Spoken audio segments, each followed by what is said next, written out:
นะครับทุกคนพาทุกคนมาชมการท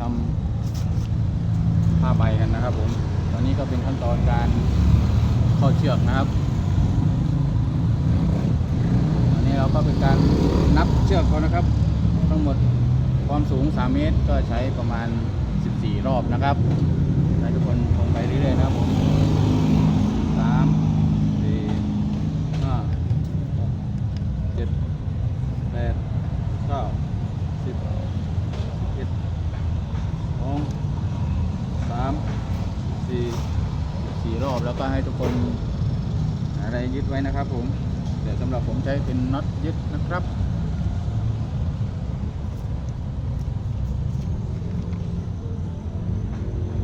ก็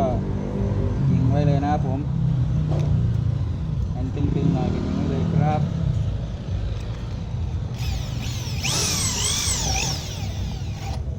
ร้อยครับผ้าใบ